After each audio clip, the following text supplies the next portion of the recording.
Hello, Mage fans, and welcome to Mage the podcast that works hard towards ascension, so you don't have to.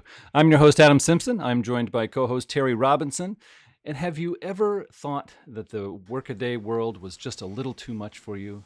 You ever just wanted to escape the real world, walk in realms of fantasy? Well, don't. It's too dangerous. We're going to talk about that on today's It'll episode. mess you up. Yeah. It'll mess you up, folks. So I am going to ask Terry, how you doing, and do you have any announcements for us? I'm going to say I'm okay. And when you say working hard towards ascension so you don't have to, I'm going to second that motion because it's these 188 page chonkers of a book where I'm like, man, we're ascending something fierce. And we don't even have the excuse of it being in-world fiction to explain why it's 3 times longer than it necessarily has to. So I have no announcements, and I'm excited to get through this. I just like to think of the first book you and I reviewed was Digital Web, and it was like, 75, 85 pages, and we talked for 2.5 hours. If we had kept that up, this would be a 7-hour recording, and that is just terrifying.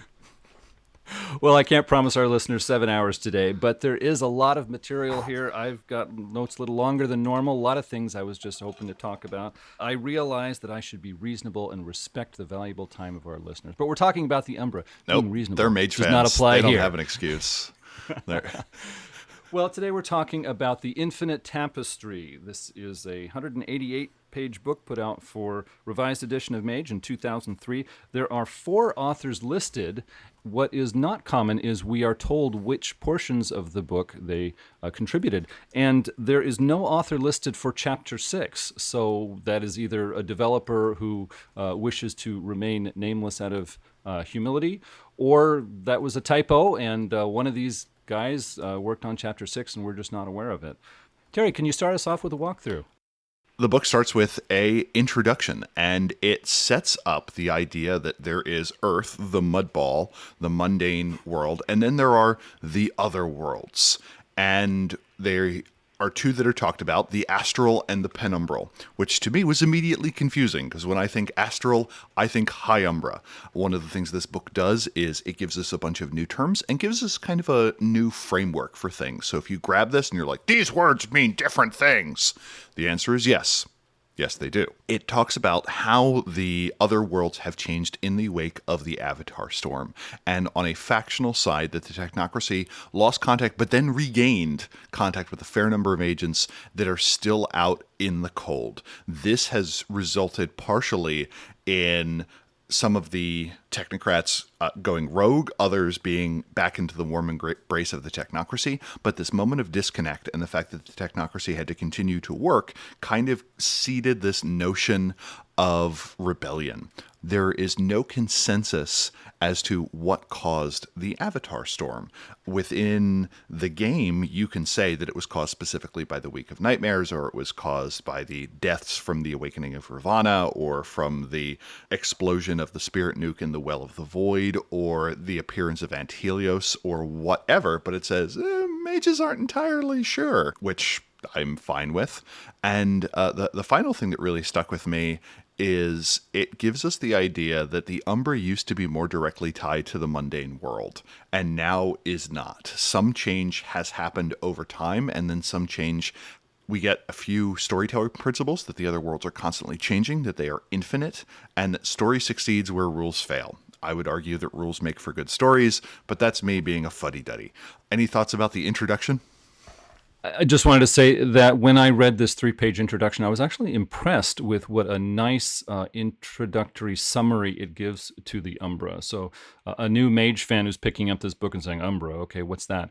It gives a very nice kickoff to the book. And so I appreciate that. It means someone put some thought into this.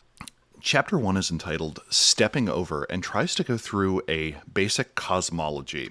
And I was real excited because even throughout the entirety of second edition, there are still some basic questions about how things are organized that I was hoping this would answer. In many cases it did. In some cases it did not. So reader, if you are left with some questions, at least we can be confused together. It starts with the Earth at its core and that everything casts a spirit shadow in the Umbra. Umbra literally meaning shadow. This spiritual reflection is the penumbra. And in addition to that, additional dimensions exist above, below, and around Earth.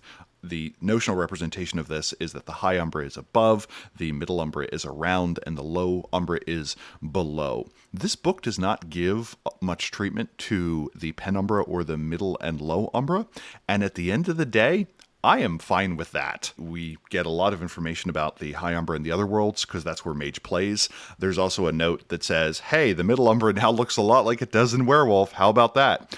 And I was impressed by the restraint that it doesn't say, now go buy this book for Werewolf, which I think most of the other revised books would have done if they had their wits about them. It also notes that it is nearly impossible to enter the low Umbra in the 21st century. The storm has thrown out souls from the low Umbra as well as barring people from entry. Those ejected souls in some cases have become shamblers and walkers and other strange creatures that are pursued by hunters. It doesn't come out and say that, but I figure you could tell that there's a sea change in here because we didn't get our obligatory reference to hunter in this book. The Amenti have returned. Go mummy! And the middle Umbra have become defensive and racked by storms.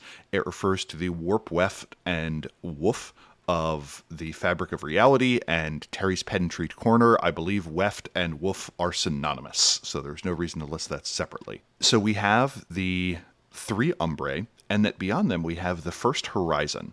And this is a barrier of paradox or energy or something. And within the first horizon, or between it, we have the true horizon, which stretches from the Earth's atmosphere to the asteroid belt. It is full of ether. All the territory in there is the horizon. This is where the horizon realms drift. The sea of ether extends to the far horizon, which is a sphere of hazards around the asteroid belt, beyond which lies the void, the deep universe, or the infinite, which stretches off into infinity. Each planet holds a shard realm and is tied to a shade realm. Previously, this was something that was cast on the first horizon. Now it's kind of like, yeah. After the reckoning, the connection between the two are a little bit adrift, but now we have an idea of what are called planetary realms, which we'll go over in a later chapter. The Avatar Storm may have been an attempt for reality to reboot itself, to kind of clean itself up after years and 2 editions of crust had kind of accumulated. That there is now what is known as the 90-day guarantee, that after 3 cycles of the moon have passed, you discorporeate in one of seemingly 17 different ways and get stuck permanently in the Umbra as a spirit or an entity that dissolves or something else. In previous editions, in Beyond the Barrier, this was listed, but the nature of it was kind of up in the air. Now it has become a hard limit. The other thing we do, that this is something that Bill Bridges was very particular in saying, was that the Avatar Storm was intended to make it so that the plot was directed more towards Earth. But the idea that stepping sideways could just flat out kill an Archmage was not something that some of the designers believed should occur. And we get a few new ways of stepping sideways or going elsewhere. One is to use astral projection with Mind 4 or 5, where you just kind of send your consciousness somewhere else. In addition to that, though, we have the new Astral Sojourn rote that says with Mind 5, Prime 2, Spirit 3, you go there mentally and create kind of a cognitive body for you, and you ultimately wind up using your physical stats. The book also mentions that there are other ways, that shallowings are a safe way of crossing over, and that natural shallowings also exist. Something that is not quite spelled out, but mentioned in other places, are that people with the domain background can access the Umbra through their dreams safely. They also make mention of the idea of alternative pericarps requiring different spheres to cross. The idea is a pericarp is a general term for a gauntlet, that now when they refer to the gauntlet, they're strictly referring to Earth, but that other areas might have them, and gives a bunch of storyteller advice on how to use them. Like, hey, this is a good way of saying you can't go to this area until you have the appropriate spheres and so on, which makes me feel like Mage is kind of a Metroidvania game where you're like, oh, there's this big gap and I can't get over it without double jump. I guess I better go find that. The gross topology of the Umbra seems to still kind of be there in certain ways, and that the moon is kind of always visible. The next big section we get to is it explains how the journey occurs. The first is always that you perceive the Umbra. The periphery is the light that shines through the crack around the door of reality. You need to bypass the gauntlet in some way. You need to get to the other side. You arrive in the penumbra, and then from there you have the ability to go to the low, middle, or high Umbra, or continue on to some other place that you're going. It makes brief mention of moon paths as a way of getting around the middle Umbra, and it also says that astral projection defaults to going to the high Umbra. Physical entry dumps you generally in the middle Umbra. You also have the ability to move around using the pattern webs that are these strands that kind of connect the middle Umbra, and that moon paths and spirit trails connect places of importance. We also get some narrative changes that the mages in the other worlds give off a palpable aura, and you can roll to discern things, that you leave kind of an auric trail that with sensory magic you can kind of find where a mage has gone. The zones still exist. The Outer Bowl or Mount Koth now allow you to navigate between layers. Unpredictable doors between areas still exist. The dream realms are formed when sufficient dreaming occurs, and that when a bunch of humans dream about the same thing, that dream realm can grow and ultimately become stuck on something. It can become a mythic realm. It can become a spire. It makes some mention to the dreaming of Changeling the Dreaming, but does a good job of saying, hey, dreams exist and they do their own thing. The mirror zone is still here. These are areas that are some sort of reflection of our earthly reality with slightly different rules. With the emphasis on disembodiment, this mistake can become quite lethal to the mage quite quickly. The null zone still exists, the backdoor to reality where magic and technology tend not to work and connects seemingly all other places in reality. And vistas are still a thing, these floating images of the demise of often the mage or society or the world. It gives some high-level rules on how realms work, that the closer to Earth you are, the more likely a realm is to make sense and to be habitable to a human, and that Umbra quakes are still racking the area, rearranging the paths between realms. Umbra quakes are not actually earthquakes of any sort. They are kind of leftover bits of the Avatar Storm. Avatar storms can also pass through realms themselves, making them quite dangerous. They are more easy to avoid as if they were an actual storm, and they're generally a sign that something profound is about to happen. We get a little bit more information on disembodiment and how that occurs, that after your 90 days, you can make a willpower roll, but that there are other ways to extend your stay through the use of the Umbral Affinity trait, through having a totem or more specifically a spirit patron of some sort, and certain wonders. Acclamation is listed, which is a system by which if you've spent a lot of time in the Umbra, it takes a little bit of time for you to get used to it. The last section within Chapter 1 is called Speaking with Dreams, Walking with Spirits, which essentially says that dream speakers are special. It's our obligatory once per edition statement that dream speakers are better than you are when it comes to dealing with spirits, and says that certain totems that they can have, certain spirit patrons, can reduce the effects of disembodiment, and gives a system that says, hey, for this many background points, you can have a totem that gives you this benefit. You can have a totem that can either provide you soak against the Avatar Storm or help you no longer be disembodied at the cost of the deeper into the Umbra you go, the more like your totem you wind up looking. Personally, I'm not a huge fan of traditionalists getting superpowers. I'd rather this just be a shamanic thing that some practitioners have been able to work out with their spirit patrons. I'm not a big fan of the term totem. It refers to a specific belief by a certain group. It's been genericized, so I just go with spirit patron. That's just me. I can see a hermetic making a pact with an angel or a cultist with a zeitgeist to get to the same spot, so why limit it? But it's an interesting idea that you can bring in. As you may have noticed as we were going through, there were some changes that have occurred between what I described and what happened in previous editions.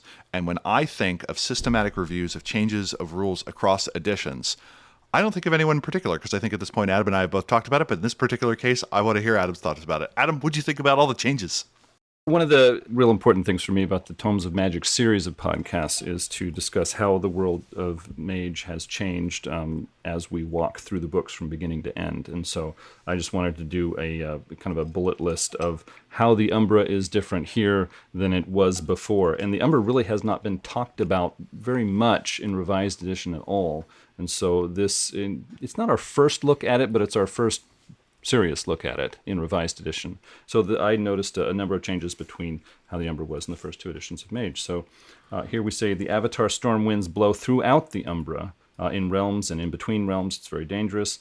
Mages must acclimate after returning to Earth from the Umbra. All layers are more difficult to navigate and more dangerous than before. Low Umbra is almost totally shut off. Middle Umbra is hostile now to mages, but not to were-creatures. Disembodiment is now 84 days instead of a year. We've been saying 90 days here. It mentions in Chapter 1 that the 90-day warranty is sort of a joke expression that some technocrats say, but the rules specifically state 84 unless you take advantage of one of the systems to extend it. Disembodiment now applies inside Horizon realms, where it did not before. Earth's moon is visible everywhere this side of the horizon. High Umbra has become more fixed and understandable. There are now countless Umbral courts instead of 4 or 1. There are no or very few Horizon realms, and any you come across are going to be ghost realms. The horizon is no longer a wall in the Umbra. It is now a spacious zone. It starts at the first horizon, which corresponds to Earth's atmosphere. It ends at the far horizon, which corresponds to the asteroid belt in our solar system. So it used to be that Horizon realms were stuck onto the wall that was the horizon, and were a means through that for some clever spirits. And now Horizon realms, well, when they were there, they were sort of bubbles that floated through a spacious zone. So that's a bullet list of the changes here.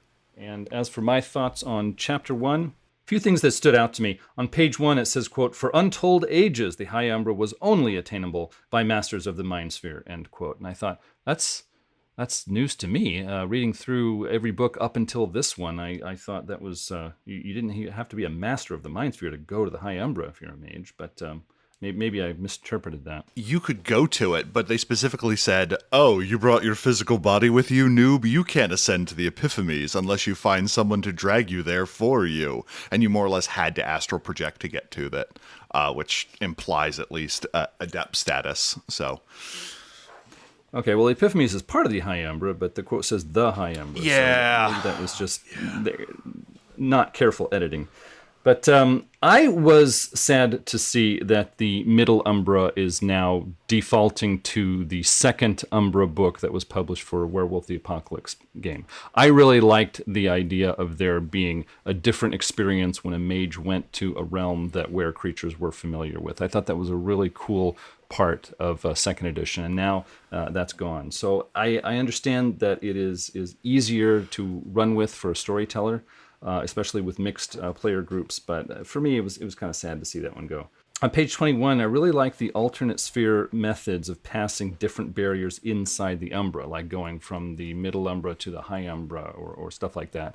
There are different spheres involved in passing that barrier. I thought that was really cool, really something I'd like to run with in my games. The Mercurian Cosmology was mentioned in Book of Worlds. This is supposed to be a large volume or series of documents that was started by the Hermetic Order, but in more recent years, mages from the other the other 8 traditions contributed to it, and it became a sort of council of 9 volume on understanding and getting around the Umbra. Here in Infinite Tapestry, it mentions this Mercurian Cosmology again. And I thought it was funny that on page 22 it says, oh, the Mercurian Cosmology is broke, it's no good no more, and you shouldn't rely on it. But then on page 11 it says, it's actually very effective. People who have knowledge of the Mercurian Cosmology go into the Umbra looking for something, and they usually find it. So I thought that was kind of clever.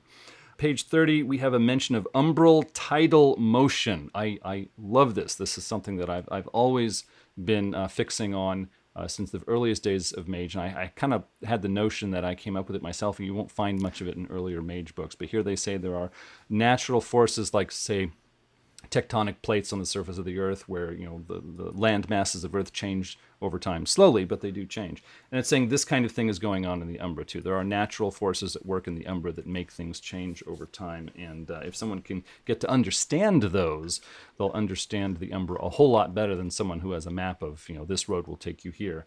So I really love seeing that. And page 30, there's a travel summary sidebar. It's a great big sidebar, takes up a big portion of the page. And it basically says, if you're going here, here are the rules. If you're going there, here are the rules for that. It's like, oh, I love this. Okay, yeah, well, this one was just much more detailed, laid out, easy to reference. It's like, I might want to photocopy this and have it on the Storyteller screen. Oh, yeah, that would have been great. Darn cool. Chapter 2 is entitled The Lower Astral Reaches. And boy, howdy, do I like me a title that says exactly what is in the chapter. This presents the idea that the penumbra blends directly into the Vulgate. There is no mention of the Vidare, really, that people have kind of a view, but we don't get too much more information on it, which I am fine with. I'm very take it or leave it with the idea that you have a particular Vidare when you visit the penumbra. That when you land in the Vulgate, it looks like the world, if not looking like a specific place. In the distance, you can see the spires fade off into the epiphanies. The planets loom close in the sky. And the Vulgate is kind of this large Earth-like city place, maybe from various times and places. So it is at least recognizable as being Earth and human civilization. It starts out with the basic question of, so why would you do this? And the answer is boons. Boons are a narrative term for what may be a narrative or a system benefit. So the idea is a character needs a particular bit of knowledge to figure out how a rote works or to solve some sort of puzzle. The knowledge they get is a boon. A boon doesn't necessarily have to be a mechanical thing. Like, for instance, if you visit the epiphany of CrossFit, your character gains a dot of strength, dexterity, and stamina at the cost of a dot of charisma and having to do a willpower check to not talk about doing CrossFit. The boons can represent something mechanical or not, but within each section, the authors try and go out of their way to say, hey, this is why you might want to go here. And I appreciate that very story-focused way of doing it. They talk about how time passes differently in the Umbra, and this is seemingly a way of getting around that 84-day limit of saying, well, if you're really on target, players, then time will pass slower and you won't disembody, but if you dawdle, I'm going to kill your characters, which is kind of a way to read it. It talks about how the Vulgate is full of stereotypes of characters that enjoy the repetitive, which again seems like an adventure hook to be like, do you have something tedious to do? Go to the Vulgate and have stereotypes do it for you. It talks about how these characters care about their zodiacal sign, and then it goes on to a description of the Vulgate. It is the realm of human thought, both rational and irrational. Technocrats view it as a collective hallucination, and you generally only encounter people on your way once you get to where you're going, or once you're trying to find someone. I like the idea of being able to populate an area with a panoply of characters. It's just one of those things that would strain my storyteller ability to be able to describe what a world full of seemingly every stereotype would look like. And a note on language, it refers to stereotypal characters, so they're not quite full on stereotypes, but they more accurately represent archetypes. The trick here is that the term archetype is already used in the World of Darkness setting to refer to nature and demeanor. So archetypal characters or stereotypal characters would be things like the research librarian, the barkeep, or something like that. That there are these characters that have a certain amount of cultural cachet and shorthand to them, and that the Vulgate is populated with these characters. As the day passes in the Vulgate, things go from reason to suspicion, perfect planning to disaster. The closer you are to noon, the more ideally and rationally things run. The closer to midnight you are, the more suspicious, duplicitous, and irrational things become.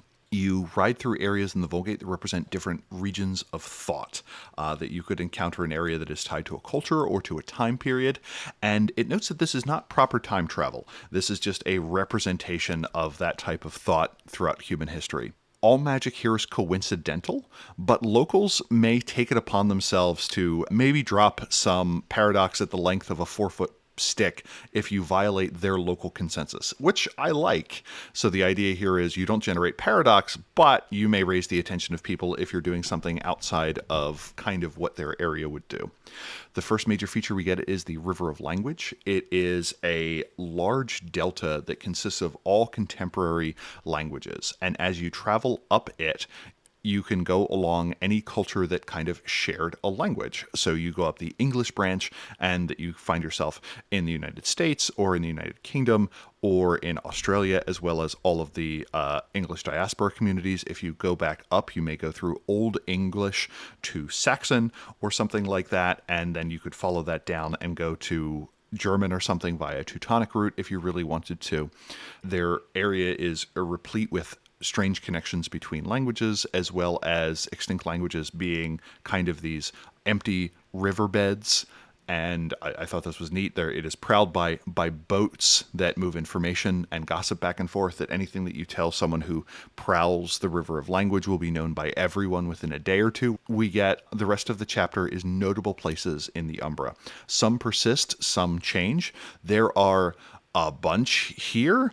I am just going to pick one, the Bibliotheca Excentrica, the Library of Alexandria. This is interesting because this is one of at least two places that the Library of Alexandria kind of exists, and the character of Hypatia exists in at least 3 different copies throughout World of Darkness.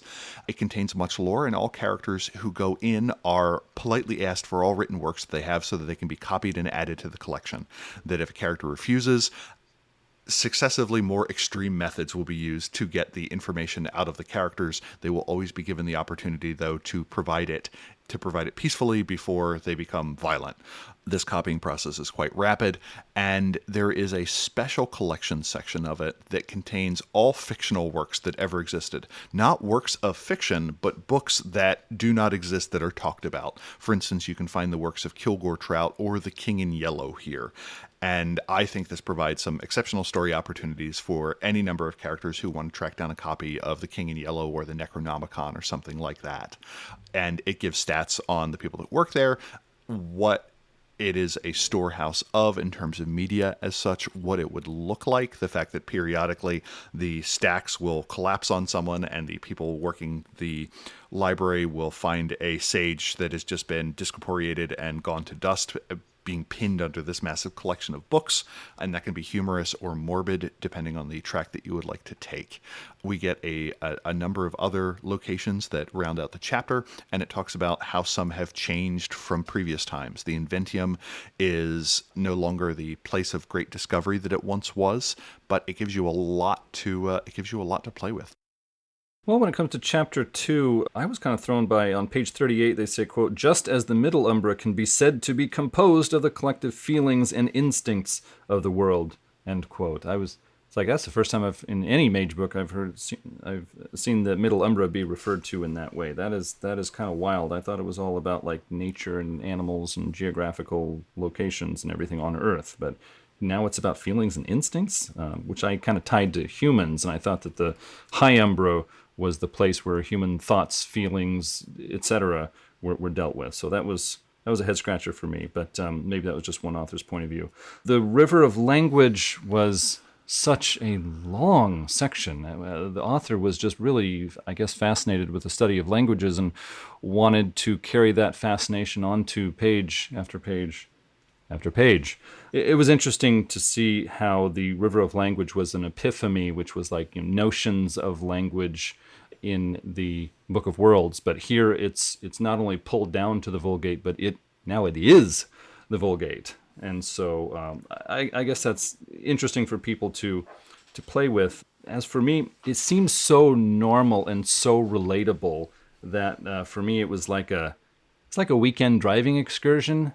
I kind of like the Umbra to be more weird and different, instead of like a quaint town where you can get something nice for lunch and then take a river cruise and chat with some people in German. And so, an hour south of me is San Antonio, where I go and do exactly that thing.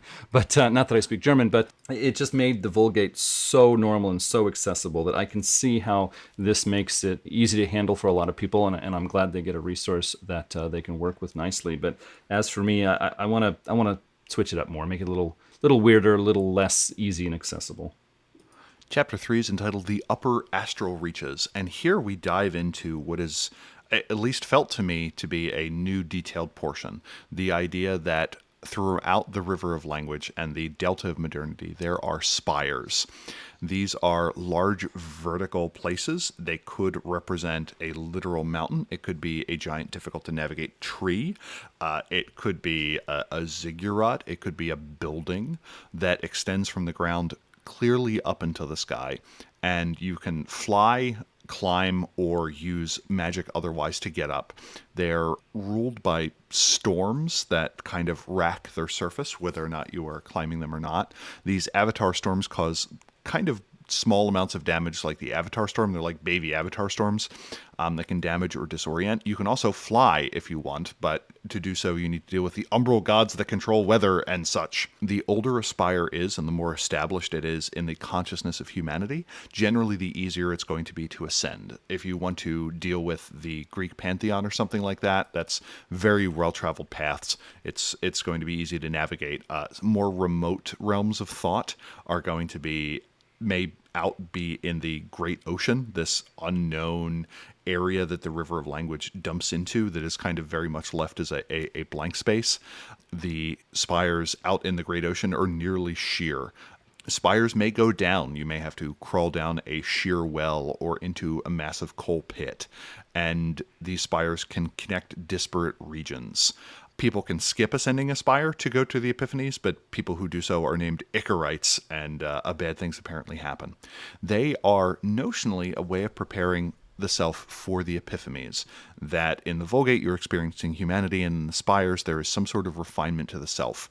Each has 5 ways in and 2 ways out.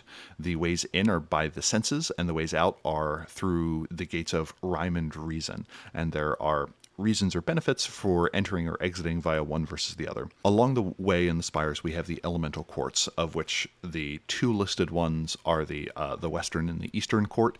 That these are optional, and they focus on the elemental framings. The Eastern court is peopled by the Chinese emperor that represent wood, fire, earth, metal, and water. The Western courts have air, earth, fire, and water, and their standard elemental embodiments. That characters that engage with these courts on their way up will receive a temporary willpower die for their astral journey, or may do so permanently if they do the same on the way down. The spirits there are always familiar with what is going on further up their spire in whatever other court they are going to deal with. And the courts are presented as being much wider than what we had before. That, as I said, you could deal with the Greek pantheon, or you could deal with the zodiac, or you could deal with the tarot as the spire that you are in. In addition to that, we get the idea that the court of the muses have reemerged, that this is a combination of the traditional Greek muses along with 9 new ones that are added to get a total of 18. In addition to that, we get Musegenes that represents the Dionysian-Apollonian split, and as well as the Elder Muses, which more or less map onto the Norns or Fates or 3 sisters. So in addition to the classical ones, they are divided kind of into the Muses of Media, which ask the question of how is an art form being done, and the Muses of Mode, which care about genre of the story. And we get a write-up for every one of these. So in all, we get 18 muses plus the sisters plus Musegenes plus Pegasus. So we get a bunch. But one of the things that happens here is the system of patronage is introduced, whereby in exchange for either experience points or for narrative action, a character can take upon themselves a spirit patron who will give them some sort of power or benefit, a boon, in exchange for a ban, a thing that they have to do or cannot do. So for instance, if you want to take on yourself the muse of music, you want calliope or something to do it, you need to produce some form of musical art at least once a week, preferably daily, deliver a grand performance at least once a year, and in exchange for that, maybe you get a dot of charisma, a dot of performance, as well as access to a special semi-magical ability. Maybe you have the ability to ensorcel someone through song in a way that does not require sphere magic to do. We then get a number of other archetypes that characters can encounter. We get the metathematic archetypes, which are cases of whenever a whole bunch of cultures have a similar god seemingly for something. For instance, Zeus Bronthor, which is kind of every god of thunder, and in exchange for screaming their name real loud during thunderstorms, never backing down from a fight, you can periodically shoot lightning at people, which on the whole seems pretty great. There are also the neotheistic archetypes, which are new gods that have come across. Maybe the spirit of motherhood or the spirit of informational connection. Once you have dealt with the spire, more or less, you can launch off into the epiphanies. They are literally found among the clouds and are mapped to various concepts.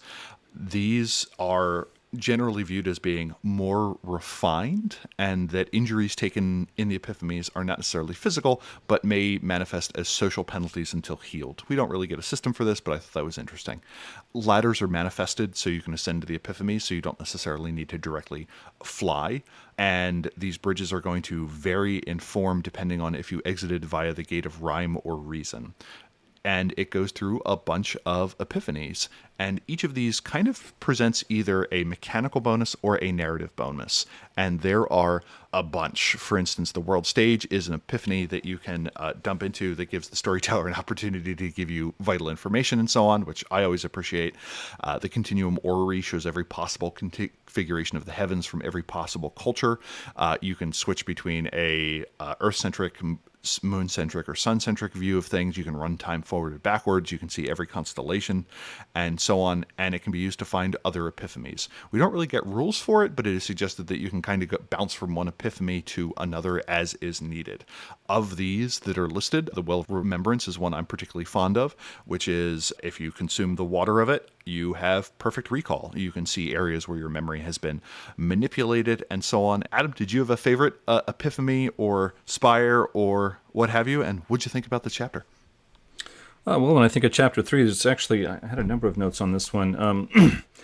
Page 64 mentions you're required to make the gods happy.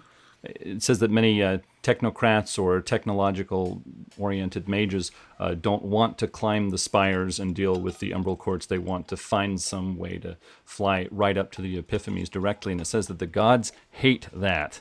And if you use the spire to come back down, they'll actually try to confront you or punish you in some way. And so I thought this was odd. It seems to imply that somehow traditional thinking is better than modern thinking, and that was a little strange for me. Also, it said that the gods of the different Umbral courts will try to push mages to the gate of rhyme and try to keep them away from the gate of reason. And I thought that was odd. A lot of mythologies and cultures have gods of law, gods of knowledge, gods of magic, or et cetera, things like that. And I don't necessarily see gods as being more feeling and less rational. In fact, I can see gods, if you want to look at some progression of culture from early shamanic cultures to theistic cultures that talked about God, that could even be seen as a advance of rationality if you look at it from a certain point of view. So I just don't see why gods need to be portrayed as anti-rational. I like the idea of Umbral courts being their own thing instead of being a stop on the way to the epiphanies, but I did like the idea about how visiting one of the Umbral courts can help a mage in integrating their psyche so that they are better prepared for what they find when they reach the epiphany. That was an interesting idea, and it made me willing to reconsider this idea that Umbral courts should totally stand on their own. They have a sidebar for spirit traits, gnosis, rage, etc., like we're used to seeing in previous mage books, actually. But they're saying that we should use essence instead of power as a spirit trait, not as a mage character's trait. And I thought that was just confusing because mages have, one of 4 different essences. And so having essence as a spirit trait, I think is just terrible. I think we should stick with the term power as a spirit trait. The elder muses didn't seem to fit with the younger muses. It seemed like they were a different kind of a being, a different kind of role in the universe. And so saying they're all muses just stood out as being unworkable for me. I really liked how they broke it down for gods in the Umbral courts. Traditional gods like, I met Zeus, I met Odin. To metatheistic, the idea of the king of the gods is all kind of rolled into one, or all of the different gods of the harvest are rolled into one being that you can talk to. And also neotheistic, and these are basically new gods, the god of the internet, the god of gambling, or maybe I should say the god of casinos, something like that. Some new concept that old cultures just would not have been able to talk about, but now there is a new god for that, which of course reminded me of Neil Gaiman's novel on the gods and how they were trying to get by in the modern world. So I really liked this 3 terms, traditional, metatheistic, and neotheistic, as a tool for a storyteller to say, well, what do I want to do with my Umbral court for my players? What are my options, and how can I work through that? So very handy. It was interesting to me how the High Umbra is now procedural. in the sense that you start in the Vulgate, you gather your information, you move to the right place where you're going to find the spire that you want. You start climbing up the spire so that you can get to the Umbral Court. The Umbral Court, there, if that goes well, they're going to give you some information or basically give you the green light to carry through so that you can go out to a cave entrance on their spire and step onto a magic ladder or bridge or escalator, etc., and get up to an epiphany. And once you get to the epiphany, all the things that you've done before prepare you for what you're going to do there. I see this as a handy tool for storytellers and an interesting way to take all the different parts of the High Umbra and roll them into a larger story that is coherent, but at the same time, having a system for the High Umbra seemed a bit odd for me, this sort of realm of ideas and notions where anything can happen. It seems like that should be a little chaotic in my mind, but interesting to see how that can be worked with. The boon for the Continuum Orrery, which is basically like a giant super planetarium epiphany, it said that you can gain a key understanding in cosmology, but then talked about that as if it's a knowledge of astronomy in the physical world. And so that seemed to be a key misunderstanding of the term cosmology in the game of Mage. So I went back to the Revised Edition book and looked up cosmology in Revised Edition core book. And yeah, it's about the Umbra and spirits. It's not about the physical world we live in or astronomy. And so it seemed like something the editor or the developer should have caught and said, can we talk about this? Also in the Continuum Orrery, I thought it was so funny how it talks about how if the mages play around with the controls of the orrery and basically making things display different ways in the planetarium, they're going to find a lot of cool things. But if they play around with it too much, here's how the storyteller can shut them down. So I thought it was so funny. It's like, we encourage you to play, but not too much. That's bad. So how much is enough? We'll tell you. When we start getting harsh on you, cut it out. The Newton-Einstein epiphany was really weird to me. It talked about how you can take the notion of a physics lecture and a really cool multimedia sort of presentation on physics and work it into a really cool physics lesson. It's like, okay, when I take my mage players into a mage session, I don't really want to give them a physics lecture. I maybe I'm the oddball here, but I have no desire to live out my college textbooks. So that epiphany struck me as being rather odd. Maybe some storytellers really want to teach physics to their players, though, so maybe that's something a lot of people do. Also, the epiphany, the apex of history, is a place where mages can go and they can see the end of the world play out and hopefully gain some insights from that. But it specifically states in there that based on the tradition the mage belongs to, or the Hollow Ones, they're going to see a different thing played out. So everyone from this group is going to see this sort of thing. And so I thought it was interesting how this actually assumes group paradigms. I'm not going to launch into a discussion of paradigms here, but individual paradigms versus group paradigms is something that has been discussed a lot in even just Revised Edition. They can keep flipping the switch back and forth between it's this way, no, it's that way. So also no material for technocrats here. If you're a technocrat and you go to the apex of history, there's no material for you, even though a lot of material was supplied for the tradition mages. So that was odd. Also, if you go to this epiphany, I don't see how a storyteller can work this properly without making it a terrible time sink. It seems like it would take so long to play this through as they recommend a storyteller to do that I would avoid it. I think it's going to suck a lot of time out of your game sessions. Also, it gives a new background called Past Life, which when reading through it, this is so similar to the background Dream that it's just too much repeat. I don't think this past life background should even be used. Just stick with Dream and you've got everything you're going to gain as a benefit from there. But okay, that wraps up my thoughts on Chapter 3. Chapter 4 is entitled Across the Horizon. It talks about how the first horizon surrounds us. It doesn't actually answer the question of how you get there, and I found this utterly infuriating. And this is also something that first edition didn't quite answer. How do you actually get to it? In the first two editions of Mage, it was kind of assumed that the player characters would go to a Horizon Realm Chantry, which was like wedged right in the middle of the wall of the horizon. And then from there, they walk over to the side that has ports to ether space, and then they hop in an ether ship, and they're off and they're sailing. And so the Chantry model gave entry to ether space. But yeah, in revised edition, I totally agree with you. How do they get to ether space? I don't think we actually get that. The outline you're talking about is never mentioned in Book of Worlds. I think we only get that in like Book of Chantries. They make mention of, as Adam said, of ether ships, and my thought here is you have to launch an ether ship in the Penumbra, I think. Because in second edition, it's like, oh yeah, you can get to space by going from the middle Umbra and going out. And I'm like, oh yes, when I think of going to other planets, I think of the realm of feeling. I'm going to feel my way to space. But that's Mage. If that doesn't make sense to you, I'm right there with you, buddy. This horizon, this middle horizon, and I've already forgotten the name of it because they use 3 different terms for it. So the thing past the first horizon before the far horizon, I think that's the true horizon, is filled with ether that you can breathe if you think you can. If you don't think you can, there's a dumb system provided on determining whether or not you choke to death. Woo! Crossing the first horizon requires an anchorhead, which is presented twice in terms of what an anchorhead is, and in both cases they act like it's the first time the term anchorhead was used. But it does introduce the idea of you can cross an anchorhead, and with 5 successes you cross without incident. If you get fewer than 5 successes, it is not a failure, but there is some sort of complication.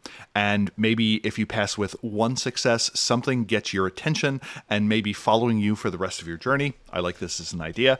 But more importantly, we then go into the other worlds. So between the near and far horizon, before we get to the void, while we're within the true horizon, we have the horizon realms, which, as Adam said, went from being stuck on the wall to kind of floating around. Sure, I'm fine with that. 6 of one, baker's dozen of the other. And you can get to someplace within ether space, this area within the true horizon, by magic, by portal, or by navigation. And that the portals are largely broken. Thanks. We get a revisit of a number of areas that we had been before, and some of these are redefined. For instance, Victoria Station was something that we got before where the Society of Ether had operated this more or less moon base, and the advent of disembodiment has resulted in all the people who were there being stuck reenacting Victorian pastiches. It gives the idea that those who have suffered from disembodiment get stuck in a cycle, at least when they're within a realm.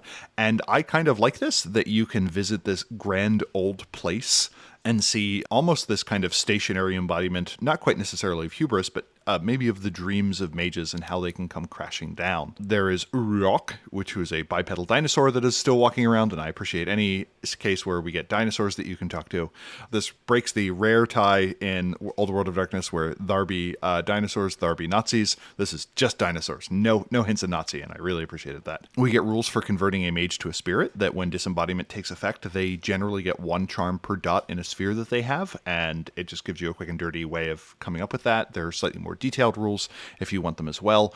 We get information about what happened to the Hollow Worlds, that this is a area that was kind of wished into existence by mortal belief. The civilizations there are never the same way twice. One may visit the Atlantean realm, which requires matter magic to breathe the water. A second is defended by telepathic dolphin magi empowered by sacred alien crystals, and a third is guarded by the ancestors of Atlantean kings who sustain the ancient populace by magical jewelry worn by the nobility. It reestablishes that there may be a connection between the shard realm of the shade realm of magic and Hollow Earth. I like weird portals, and then we go through the shard and shade realms. The shard realms are tied to planets. Whether or not they are the planet themselves is left up in the air, and I am fine with that. I'm of the opinion that they aren't. I know that some mage plans are of the opinion that they are. The Shade Realms were originally cast on the Wall of Horizon, but now it's like, the Shade Realms are out there, but they're dominated by a sphere, but the two are connected.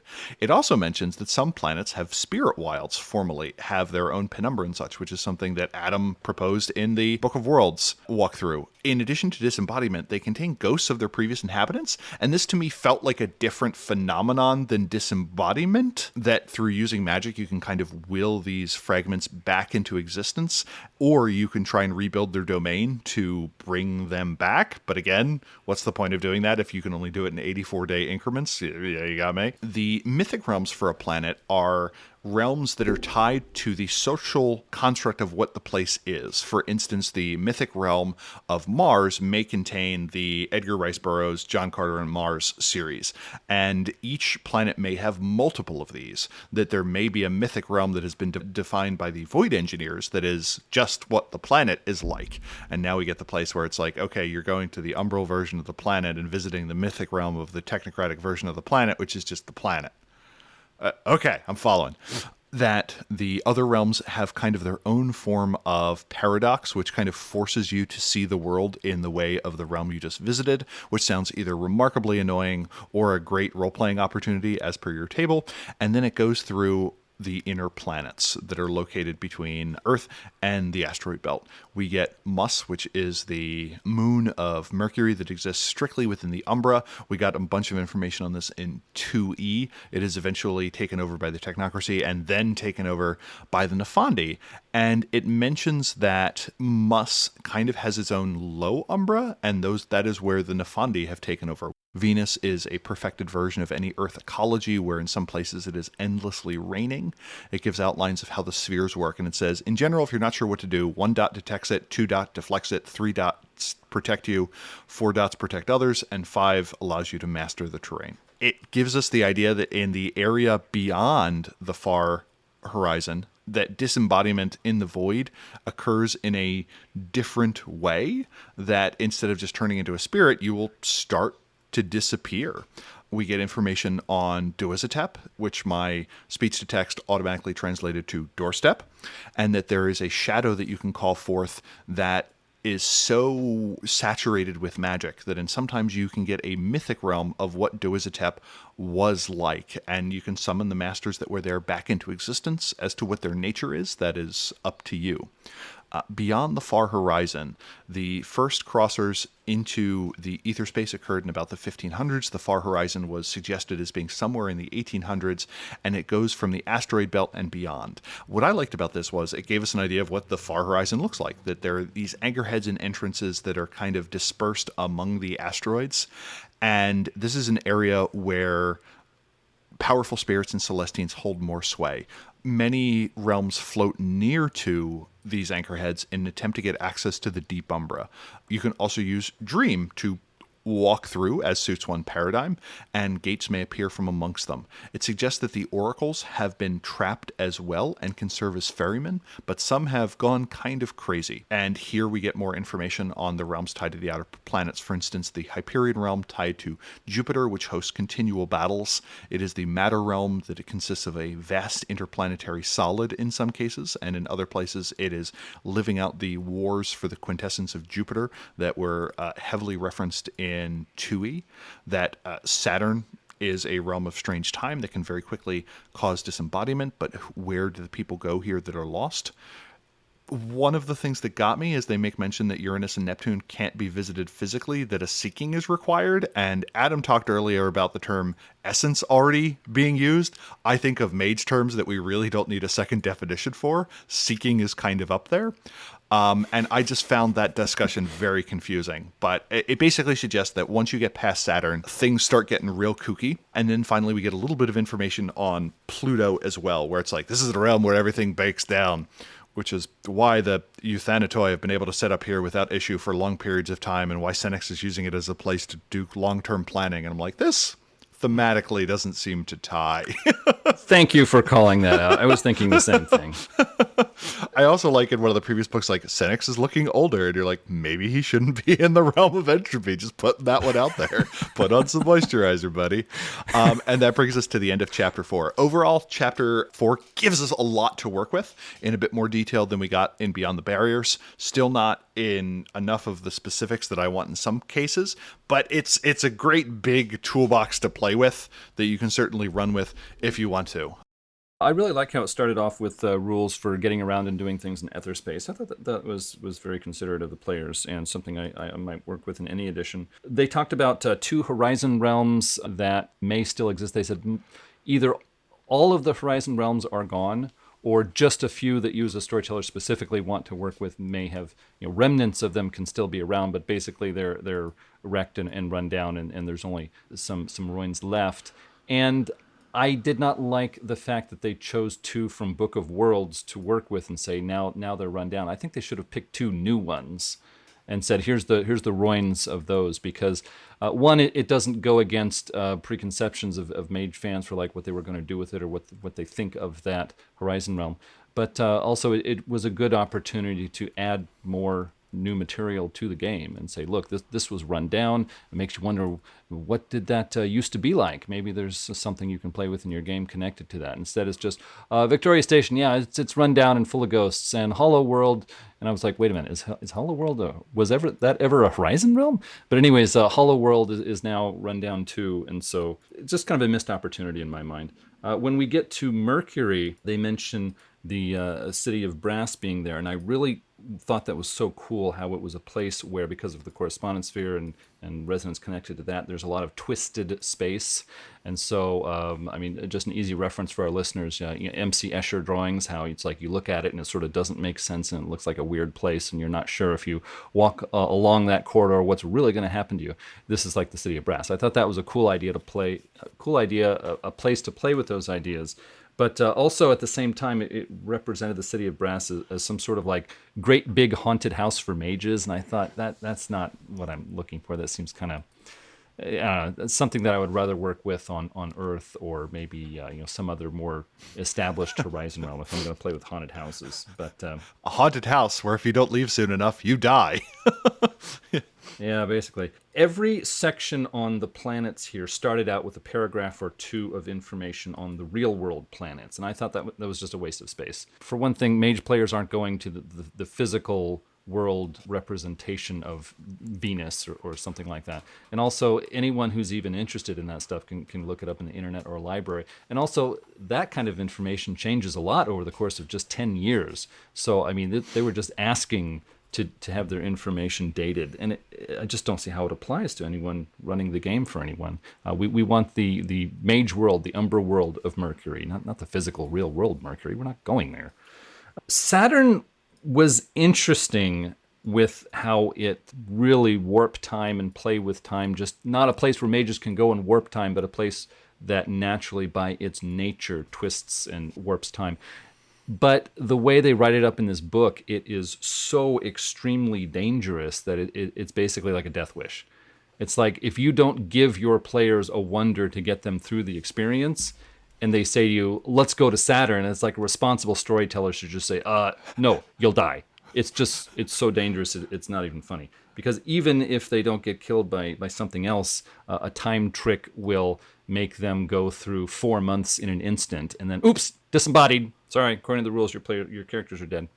That was weird. Also, Pluto was, the write-up had a number of tongue-in-cheek jokes, and it kept reiterating the idea that this is the place of physical destruction and conceptual destruction, saying if your player characters go here, there's a really high chance that they will be completely physically obliterated, and even if that doesn't happen, their minds and memories will be completely wiped. They won't know who they are or where they are. And so I was reading through this, it's like, and why would we go here again? It's another like death wish. It's like a player says, hey, let's go to Pluto, and a responsible storyteller has to say, no, you'll die. Friends don't let friends go to Saturn. So, yeah, cool ideas, but they tried to raise the drama by making it so dangerous that I think they just turned the dial up too high. It's so risky that why would anyone go there?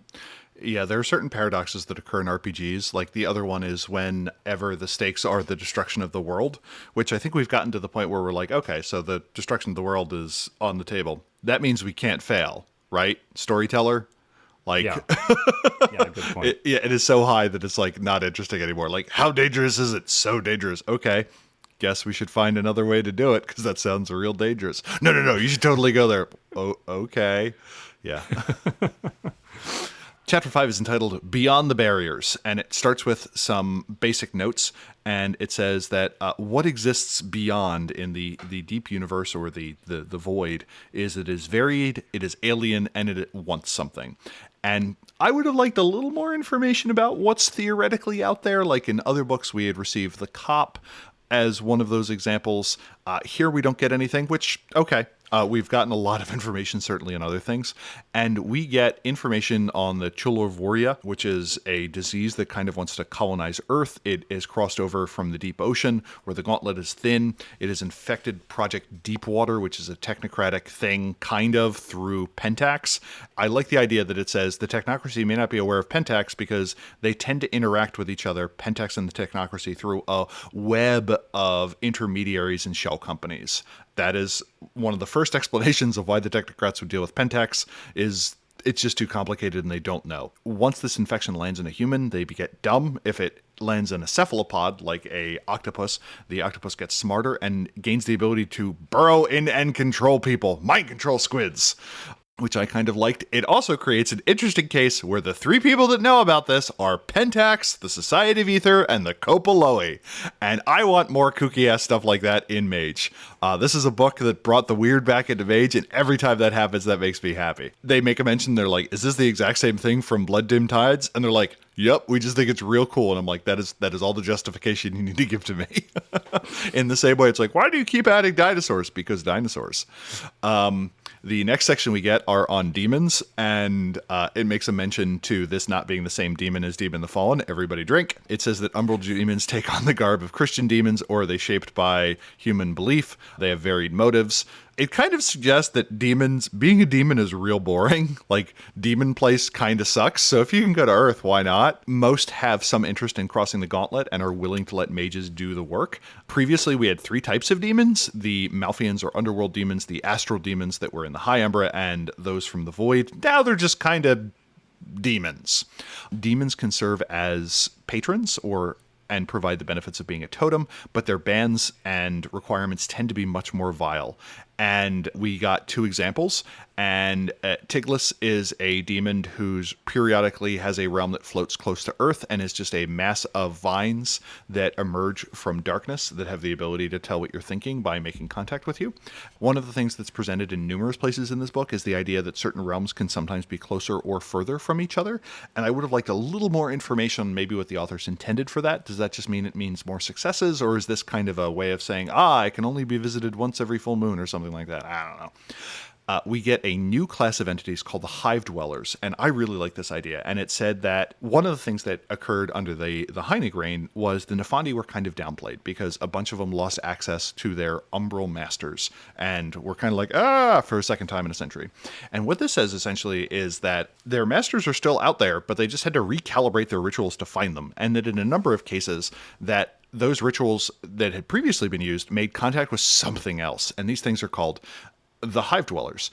These are new creatures that are answering old summons, and they are active and they want out. And it gives us a couple of different types. The Guardians are 4-legged strange creatures with fins and tails that have natural weapons and have this strange, almost Geiger-esque appearance to them. The Builders make the Umbral dwelling place. When they're not sure what they would do on Earth, they can be from the size of a dog to the size of a city bus, that their realm is this place of dark ashen clay that doesn't seem to be too fun to be, and that the masters are the size of a 2-story building, that the hive realms are a cluster of realms in the deep Umbra, and that they've spread, that they slowly drift together and apart. And this is kind of a blank canvas. Maybe they're planning an invasion, maybe they're co-opting the Nefandi, maybe they have something useful, maybe the characters make an oopsie and attract their attention and so on. But these are entities that very willingly answer Umbral summons. And it kind of gives us the idea that whenever you try and cross the gauntlet, entities can choose whether or not they want to respond. And ultimately in the storytelling section, we get more information on that. So I like the idea that one of the dangers of piercing the gauntlet is not that you'll get the right spirit and that they'll be mad at you, but that you'll get the wrong one. We also get some information on the Ashirai, which are entities from Changeling, that they are demons that cause nightmares and spread disease. They have been present for years, and that they are from the dream realms. And I like the idea that you can pick up something from one of the realms that you visit. And this kind of brought back the old idea of the Dream Lords, which we haven't really seen since 1E, where things got weird and kooky. And they want to spread corruption throughout humanity. We also get the idea of the soul guides, or the psychopomps, that they guided the avatars and made matches between mages and their avatars. And that is why they tended not to be so noisy in past times. They were banned at some point, whether it was because they taught humans how to manipulate magic or something, and that the Anakim are a merger of a psychopomp and a mage, which we got some information on in Transmission Manifesto from the Rogue Council. We then get some information on how bargaining works, where it starts with you contact the entity, you entreat them to get them to listen, you go through a bargaining phase, and then service is delivered. And this is a fine overview. We've gotten this 3 or 4 times throughout the history of Mage. This is remarkably similar to Invisible Sun's Colloquy. For those of you who are fans of the Goetic type of Vislay, I just like including references to Invisible Sun. And that brings us to the close of the chapter.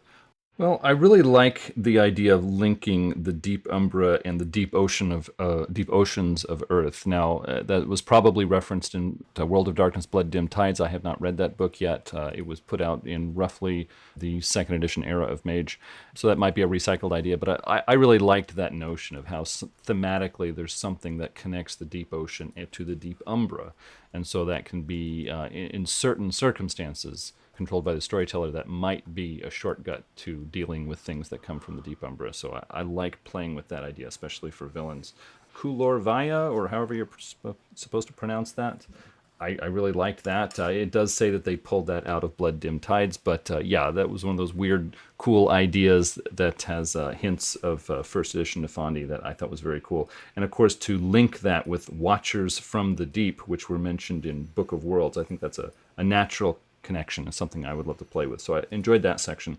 The Hive Dwellers was interesting. It's like, yes, we have talked about demons from the Umbra before, but here's a new idea that you could work with, something a little less religious, a little more materialistic. And I think there's plenty of room in Mage for that. I thought that was interesting to play with. The only part of that section of Chapter 5 that I didn't like so much was that it hinted that most Nefandi are dumb and they can't tell that this switch has happened. It's like, okay, I'm not sure about that. I like the Nefandi being about as intelligent as other groups of mages, and so Nefandi who are constantly focusing on deep Umbra and demons and evil sorts of things, it seems like they would be the first ones to notice things like this. But if they're getting results that they like, they would run with it. So that was a little odd. I've seen this before in some other different role-playing books, like bad guys are dumb, that's why they're bad guys. It's like, no, some bad guys are very smart, they're just bad. There were 3 nice story hooks worked into this area, and I wouldn't mind more of that. I certainly enjoyed having those offered. And in the Fever Dreams section, we have the Asherai, which it says was taken from an old Changeling book, but I thought that was very interesting, tied in with some different real-world cultures on Earth and the ideas that can come with. So really liked how this chapter gave a few ideas for groups of villains that you can use in your stories. Pretty cool stuff here. It finished with the section Across the Gauntlet, which is giving a little more detail on stages of summoning awful things from the Umbra and how you might work with that. I thought this section was just repeat. I think we all have a good understanding of this. It was just unnecessary. That space could have been given over to something more interesting. So that wraps up Chapter 5 for me. Chapter 6 is entitled Walking the Worlds, and this is the Storyteller chapter that says, so what you doing and why? I don't have a huge amount to say about this, but it says the questions you want to answer before you go into the Umbra is, why are you doing it? What changes does the group need to make? What preparations need to be made ahead of time? And what themes are going to be explored? Perfectly reasonable. The other question it raises are, why are the characters doing it? And this may be curiosity or possibility or wisdom or power or escapism or refuge or reclamation or to some sort of lesson. And again, goes back to what are the characters going to take home with them? What lesson or idea or change will have occurred? And then it gives some ideas for plots. Maybe the characters are fleeing from enemies, which is very interesting and revised, because if you have to deal with the Avatar Storm, who is the enemy that can make you suffer the fact that you may actually have your soul flensed off of you? Maybe they discover an invasion that is going to occur, or an entity that has escaped from hell. Maybe somebody has invited the wrong spirit in, and that needs to be dealt with. If you're a technocrat, maybe you need to do some sanitization, that there is something in the Umbral that is causing problems. It also mentions that the Umbra is a good place for crossover in the sense that you can have a mage run into a werewolf in some place without necessarily having to suggest that there are a whole bunch of werewolves in your character's city or something like that, which I kind of liked as an idea. It gave a rundown of what changed and why regarding the Avatar Storm, that it creates a humbling experience for people who use the Umbra as their personal playground. I always considered the Umbra sufficiently lethal anyway that you didn't need the Avatar Storm in addition to it, but Spirit 3 just allowing you to get away from anything, I can certainly understand why narratively that can be bothersome. It also mentions, the astral reaches have become more solidified. And to me, this is just a byproduct of the fact that they wrote about them a bunch, that any location that gets a whole bunch of text written on it is, to me, implicitly from a narrative sense, going to be more detailed. We also then get the sample story, The Master's Voice, which I really don't feel compelled to say anything about. It is not even a adventure. It is the cocktail napkin outline of an adventure. It has some beats, and it even goes so far as to say, these remarkably vital characters that drive all the action, we're not going to give you stats for them. And it even says, we're not going to give you stats about this character because it's not needed. And then in the second one, it gives, we're not giving you stats for this character either because their stats should be tied to this other character's stats. And you're like, wait, what? But I'm like, at least it didn't take up too much space. Anything leap out to you about Chapter 6? I like how they started with the 4 questions before taking your group to the Umbra. That can start off some good thinking for the storyteller. However, I would say don't get too hung up on theme, because in my experience, when you take your players into the Umbra, there's going to be multiple events and multiple themes can easily be played with. So don't stick on that one too much. 7 reasons to visit the Umbra, I thought were very good. However, each one of those 7 reasons was followed by a short section on possible realms that you can use with this. And I thought the possible realms sections, all 7 of them, were pretty useless. Yeah. In fact, some of them just said, we can't recommend any here. Well, then why do you have a section for it? So that was not a good use of space. It's pretty late in the book. They were tired. Maybe. Page 160, one of those reasons is wisdom. And it introduces the idea that intent determines travel, which means that a mage can go into the Umbra and walk blindly around, not knowing where they are going, but still go somewhere meaningful. And I like that idea, not just as a convenient tool for the storyteller, but also because it ties in with the theme of vision quests, and that is, many people have suggested that the Umbra is like a concrete physical representation of what used to be a more internal process, and that is the spirit quest, the shaman, mage, whatever, goes questing in their mind to find something and hopefully come home with new knowledge. And so I think that fits for that. You take a walk, you're not sure where you're going, but instead of getting lost and getting home late, you do find something meaningful after all. So I like that they kept that in mind. They have page 165, a sidebar on creating a realm. It was a nice little example of a mage wants to know how to do something concerned with images, working from mind 2 to mind 3, and so they go to a small realm that is just a great big picture gallery, and as they look at all the different pictures, they get a mental breakthrough. I guess that was nice, but I really would like to have seen this sidebar expanded into a section in the chapter, and more details should have been given into. Look, we're expecting you to make realms for your players. Here's some ideas. Here's some things to keep in mind. Here's an example or two.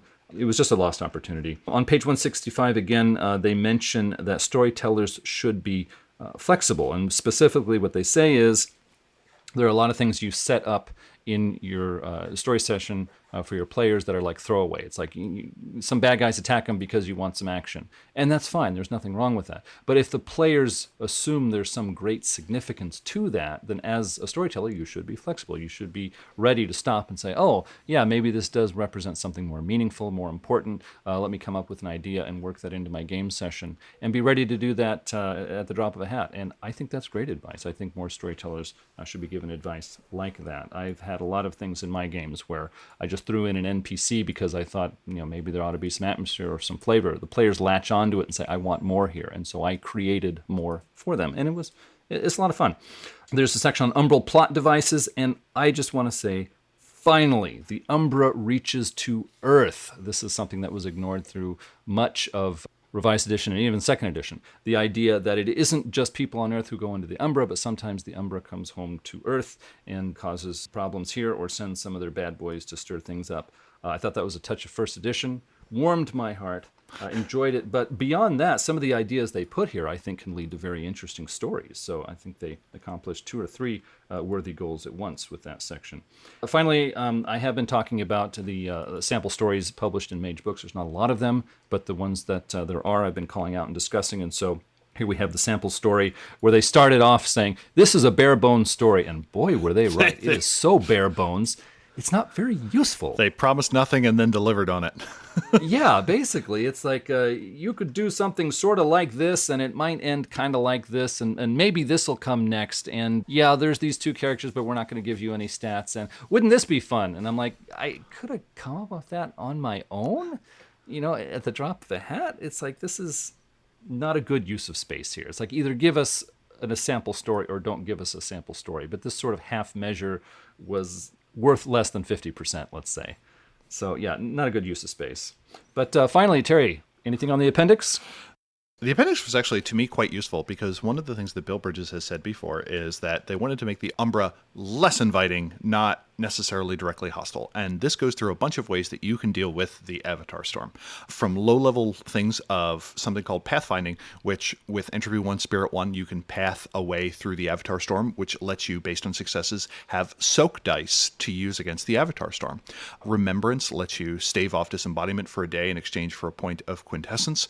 Bridge of Blood allows you to use Prime 3, Spirit 4 to use a spirit as kind of a sacrificial thing to have targeted by the Avatar Storm. Astral Sojourn, as we said before, Mind 4, Prime 2, Spirit 3.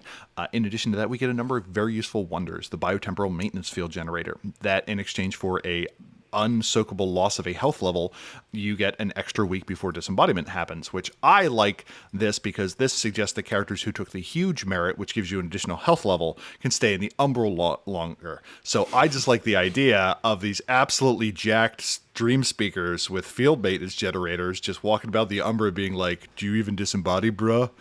And that's a game of Mage I want to play. That is not, in fact, a game of Mage I want to play. It also introduces Ravana's skin as another thing that was kind of a grisly byproduct of the Week of Nightmares, that the author, Stephen Michael DePisa, said, I have never had more fun as a Mage author than when I get to write Morbid Wonders, so that's good to see. And I also like the fact that it kind of, with a wink and a nod, says, oh, by the way, these wonders just kind of appeared as they were needed, and there's a throwaway line that suggests that it's like a manifestation of the Inventium, and I'm like, oh yeah, I like that idea. Anytime you can have me justify a plot gimme to a player, thank you, book. We get a bunch of merits, ways characters can do unusually well or unusually poorly within the Umbra. Of appendices, everything in here felt useful to me, and I very much appreciated that. I would have almost moved some of this stuff up. The table that Adam liked made some mention to some of these, but I think some of the, like the Bridge of Blood and Pathfinding, I think would have been great. And even narratively, it makes sense because it took a bit for these magics to be discovered. So by the time they did, disembodiment probably hit. The Masters are lost. I really like the appendix, which is not something I say very often. What were your thoughts on the appendix? Yeah, much the same. This was a short appendix. It was very useful. It was very much worth its weight. In fact, this is something that is very useful. There were a lot of good rotes in here. One that stood out to me was Auric Trail. Mm-hmm. That is basically you can track a mage or a spirit through the Umbra related to their resonance.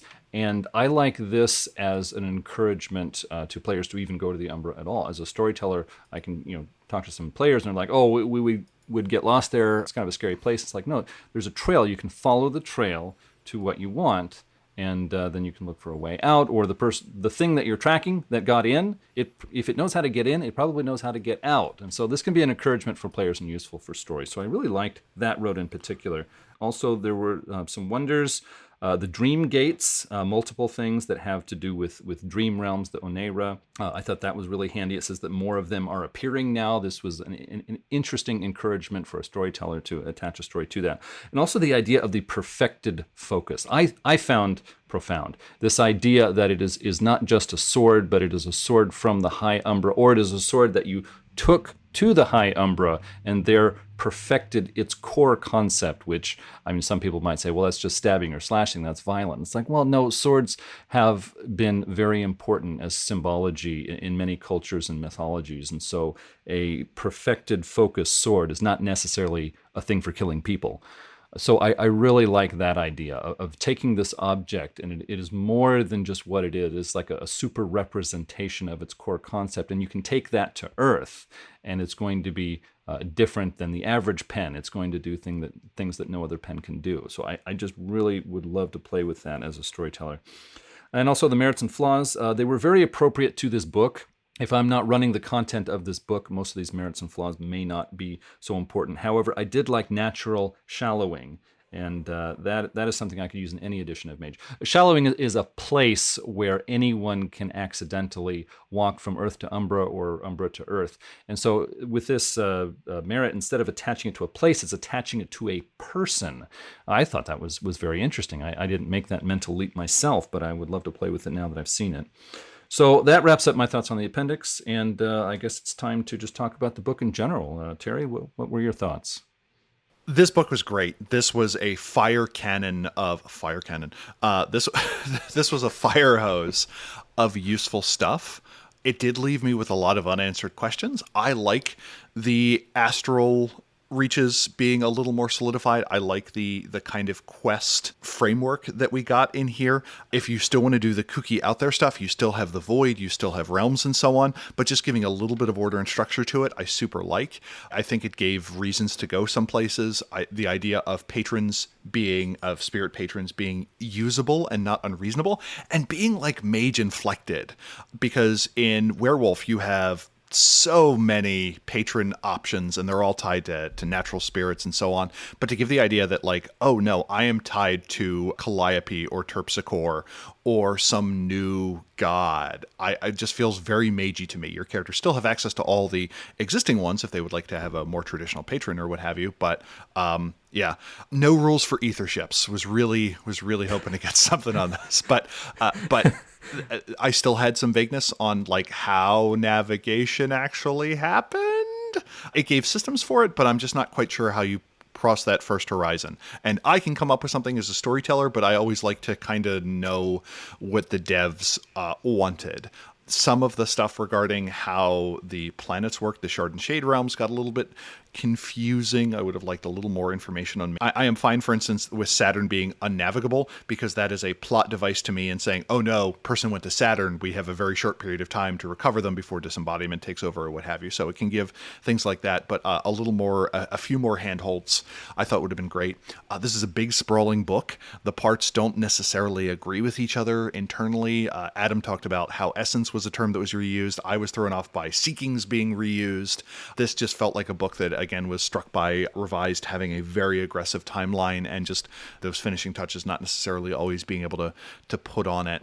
There were a bunch of things mentioned that didn't get systems. For instance, they talk about how the Avatar still goes through realms in certain areas, but we didn't really get some information on that. Some of the ideas don't add up. Like they say that ether ships can take you physically somewhere as opposed to needing to astral project, but apparently Uranus and Neptune are too far for that. But on the whole, I'll take it. It was big, it was great, it was glorious, and boy, I wish we had an M20 version that just kind of brought everything together, took the best bits of Book of Worlds and some of the real stuff I liked from Infinite Tapestry that made the spires and so on make sense to kind of have that omnibus edition. He said, trying to convince himself not to start that project. Yeah, Terry and I have spoken a number of times, and just because of the people we're able to talk to through the podcast, we've gained some information on discussions of upcoming books for Mage 20, and unfortunately on the lists that we have seen, a new book that deals with the Umbra for Mage 20 is not something that we have seen, and so unfortunate. But hey, the future, anything can happen. Yep. What do you think about it, Adam?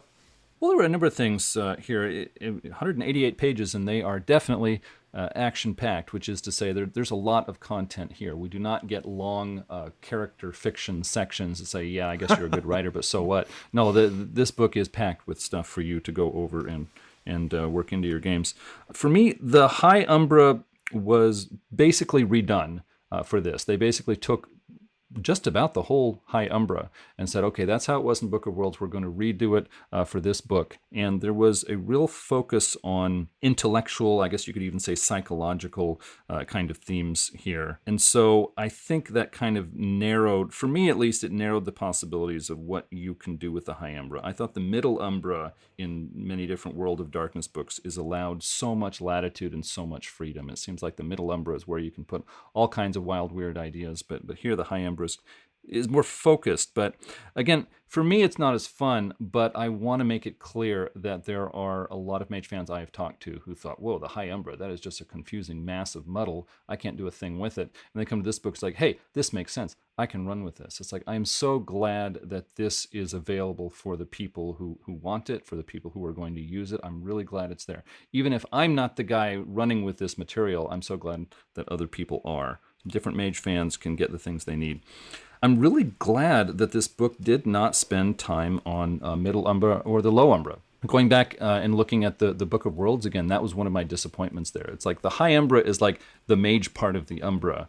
That's what it was written to be, and so we should have had more focus there. But in Book of Worlds, there was a lot of page count given over to Low Umbra and Middle Umbra. And here it's like, no, let's just stick with the High Umbra. Players who want to deal with those other layers of the Umbra, there's plenty of material on that already, so totally agree with that decision. There's a greater focus here on the Umbra being a resource to help with things on Earth, and that's appropriate for Revised Edition. The Umbra is where you go to get insights and knowledge that you take back to Earth so you can make Earth a better place to live.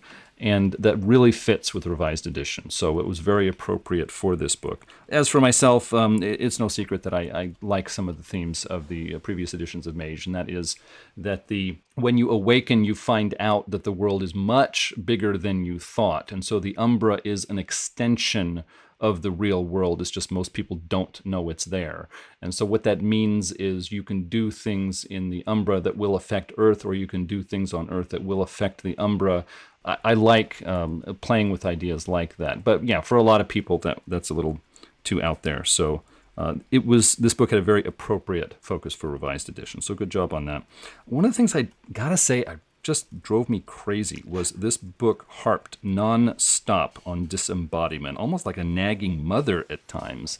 I swear I was reading through every chapter of this book and say, oh, but be careful, if you're here too long, you're going to get disembodied. It's like, yeah, I know, you told me last page. And the page before that. I've got it by now. Thank you. Can you just chill, okay? Just have a seat, have a drink. We're going to get through this. Okay, I know about disembodiment. So that was a little irritating at times. One thing that was odd to me was previous Revised Edition books repeatedly talked about the idea of going into the Umbra, finding the Horizon Realms that were cut off, and rescuing people there. This is mentioned a number of times in Revised Edition books. And so we get to this book, and it says, no, you can't! They're all dead! You can only talk to their ghosts. It's like, okay, I guess... You just set me up for the opposite of that, is all I'm saying. I'm not saying it's bad. It's just you kind of gave me this idea again and again. Hey, let's go rescue people from Horizon Realms. It's like, and this book says, absolutely not. There will be none of that. They all dead. And if you mope about it, you're going to be dead too. So get your ass out of there. So that was kind of funny. I think my biggest complaint with this book is the inconsistent information about the results of disembodiment. In the first two editions of Mage, it made it clear. An example of Aelita, the Lady of Feathers, was basically a female hermetic mage who spent too much time in the Umbra after her chantry was attacked, and she turned into an umbral spirit. So the results of disembodiment are your image, your form changes until you no longer look human. You become a different other sort of creature. You get to know other Umbrood. You become concerned with Umbrood matters, but you are a real thinking creature that adapts completely to a very different world. Here we have an example of that. Early in the book, there is an example of a hermetic who goes into the Umbra. She meets her former mentor, who was a master, and he's got elongated fingers and an alien-looking appearance, and he has obviously changed. So this book makes it clear, yeah, that happens. But then we also get to Victoria Station. There, the disembodied mages look exactly like humans, and they are basically simplified ghosts or simple-minded ghosts. They go through their everyday routine. They say things they normally say. They do things they normally do, but they are somehow not aware of the fact that they're dead, that they're not fully sentient beings with agency that can decide, what do I want to do in the future? That they just repeat their daily routine again and again and again. And then in the sample story at the end, we have Selah, who is a master who has disembodied in the Umbra, but she turns into an Umbrood that looks exactly like a person. She has her full mental capabilities, but she's very interested in the humans on Earth and is working to do things for humans on Earth. So we have three very different results of disembodiment and no information of when does one happen or when does the other happen. It just says all three of these can happen.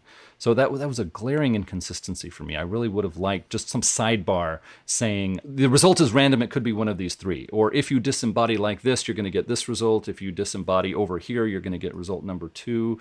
Or 2 of these are rumors and 1 really happened. Just something to help me bring this together, because that just threw me for a loop. It felt like one of those things that the outline they got said, everyone needs to mention disembodiment. Like, we need to make sure we mention disembodiment in the book. So every author in every chapter is like, well, it better mention disembodiment. But yeah, that was, yeah. Yeah, couldn't the editor have like gone through the book at once and say, let's knock a few of these out because it's getting pedantic? And speaking of that, the quote I actually wanted to mention was that note of disembodiment. And this is at the opening of one of the chapters, and it says, "Yes, I remember you now, little one," it said to me. "You have grown some, but it has not been long at all. No, not so long. I see you fear and frustration. They are written as plainly as the power that flows through your soul like blood.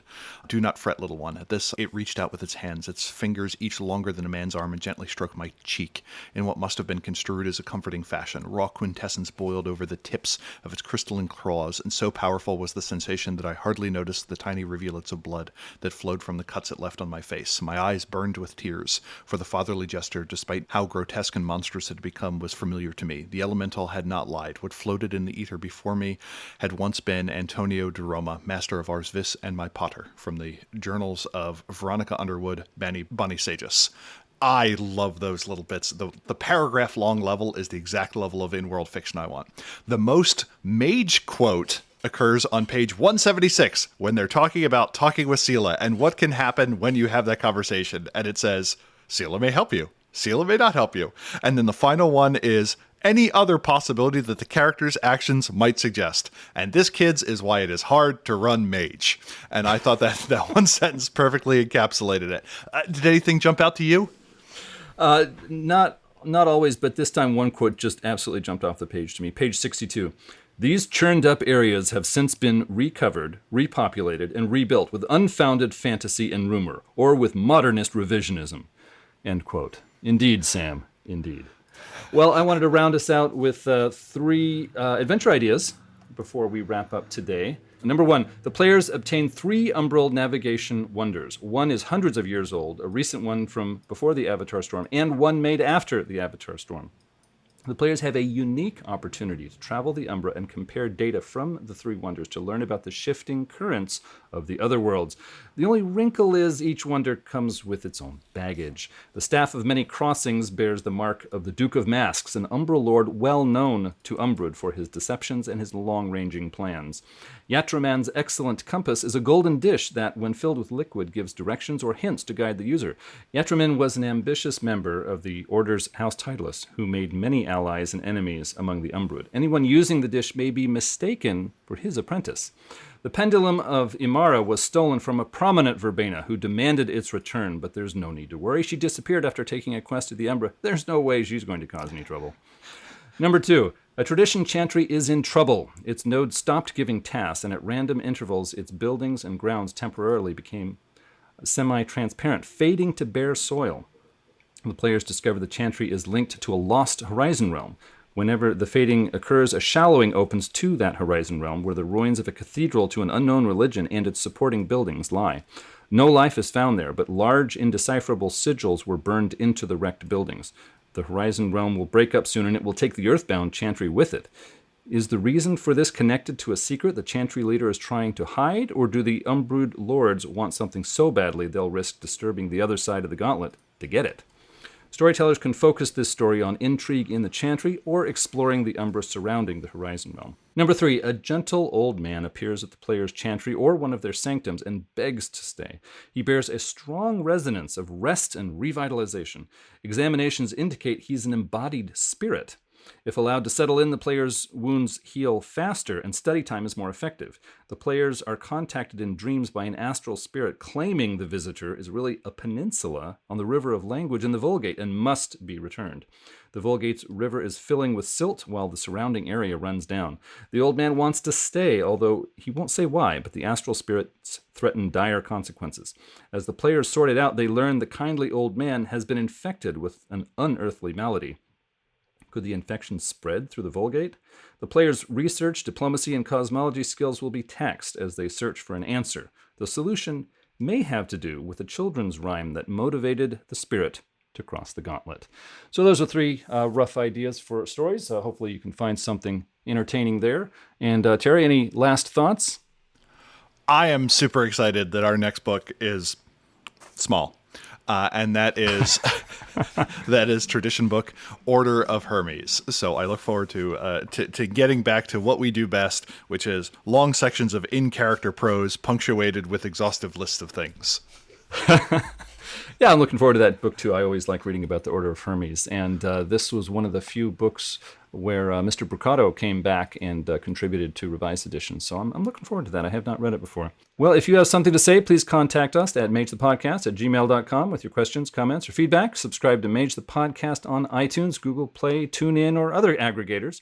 If you like the show, others might like it too. And if you leave a positive review for Mage the Podcast, it makes us more visible in other people's searches. You can follow us on Twitter at Mage the Podcast. We're also on the web at magethepodcast.com. You can listen to past episodes there in the order we put them out and see the complete show notes that we prepare for you. This episode is thanks to executive producers Josh H., John Magnuson, Jenna F., John H., Chris Sack, William M., Neil Patterson, Christopher, Buck Farmer, Anders S., Brendan, Dan Svensson, Jay Sunsern, Andrew E., William C., Isabel Castillo, Josh Golden, Michael Krettel, Freddie, Richard Bat Brewster, Bryce Perry, Andy, and Michael Parker. If you would like to become an executive producer for Mage the Podcast, it would help us keep bringing you episodes like this one. You would also become a part of our own council to discuss upcoming projects. The link in the show notes will get you started. Well, thanks everyone for listening. Until next time, truth until paradox, baby. Go change the other worlds, or at least come up with a well-defined way of determining whether or not you've encountered the true horizon. Bye.